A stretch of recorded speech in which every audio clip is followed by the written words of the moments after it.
Welcome to this video on pediatric nursing, focusing on Patau syndrome, also known as Trisomy 13. This guide is designed for comprehensive exam preparation. What is Patau syndrome? It is a severe chromosomal abnormality known as Trisomy 13, caused by an extra copy of chromosome 13. First described in 1960, it is the least common and most severe of the viable trisomies, characterized by severe intellectual disability and physical abnormalities. Patau syndrome has an incidence of approximately 1 in 10,000 to 1 in 16,000 live births. A major risk factor is advanced maternal age, defined as over 35 years, as the risk increases with the mother's age. Regarding the etiology and genetics, the mechanism is usually non-disjunction during meiosis. This is similar to Down syndrome, but in Patau syndrome, chromosome 13 is involved. The core defect in Patau syndrome is that trisomy 13 affects the development of the midline structures of the body during the early embryonic stage. This leads to midline defects in the center of the face, brain, and abdomen. Let's review with a rapid-fire checkpoint. Patau syndrome involves chromosome 13. The primary risk factor is advanced maternal age. Craniofacial features often include cleft lip and palate, usually bilateral and severe. Microcephaly and low-set ears are also common. A very specific sign is cutis aplasia, which is missing skin on the scalp.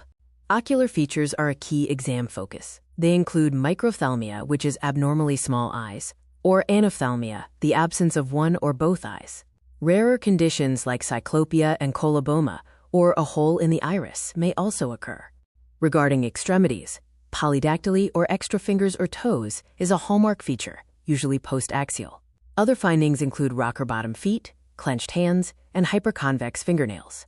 Central nervous system features include holoprosencephaly, which is the failure of the forebrain to divide into two distinct hemispheres. This results in severe intellectual disability, common seizures, and issues like hypotonia or hypertonia and apneic spells. Congenital heart defects occur in 80% of cases. The most common is a ventricular septal defect, but patent ductus arteriosus and atrial septal defect are also frequently seen. Occasionally, dextrocardia is present.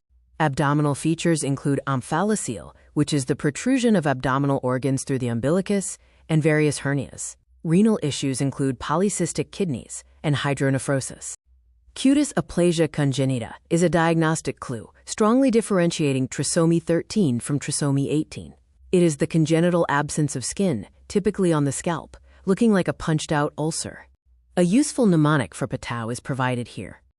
Let's quickly check your knowledge. The term for missing skin on the scalp is cutis aplasia. The brain defect involving the failure of hemispheres to separate is holoprosencephaly.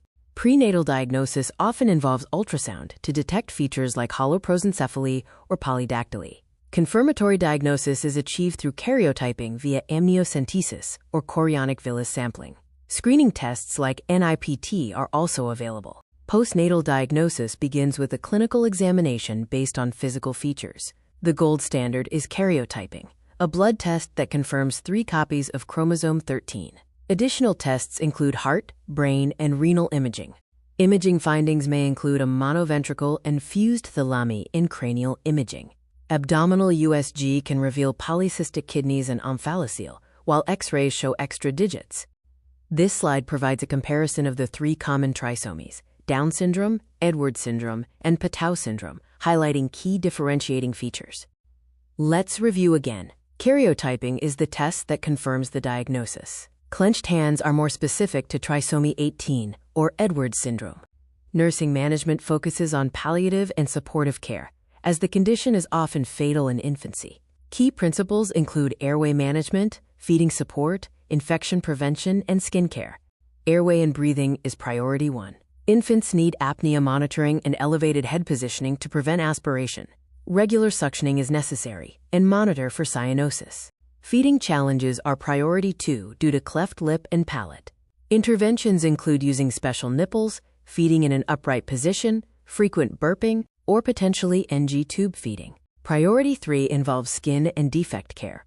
Omphalocele care requires keeping the sac moist and covered with sterile saline dressing. Cutis aplasia lesions must be kept clean, and eyes should be protected if eyelids are malformed. Priority 4 is family support. Provide grief counseling, promote bonding, explain the condition clearly, prepare for end-of-life care decisions, and refer the family for genetic counseling. The prognosis is poor. Median survival is very short, between 2.5 to 7 days, with 80% dying within the first month. Survivors have profound intellectual and physical disabilities. The triad of cleft lip, polydactyly, and eye defects is classic for Patau syndrome.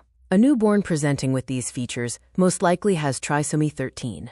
Cutis aplasia, or scalp defects, is a characteristic finding in trisomy 13. The most common cause of Patau syndrome is non-disjunction, which accounts for over 90% of cases and is associated with advanced maternal age. Holoprosencephaly is most commonly associated with trisomy 13, Patau syndrome. Omphalocele, the abdominal wall defect, is frequently seen in Patau syndrome. Final checkpoint.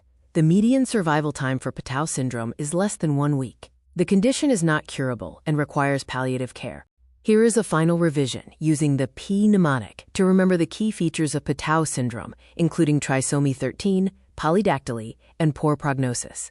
Genetic counseling is important. For non-disjunction, the recurrence risk is low. For translocation cases, the recurrence risk is higher, and parents must be karyotyped to check if they are balanced carriers.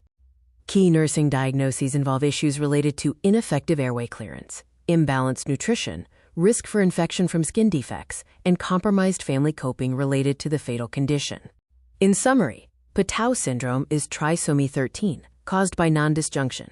The classic triad includes microphthalmia, cleft lip, and polydactyly.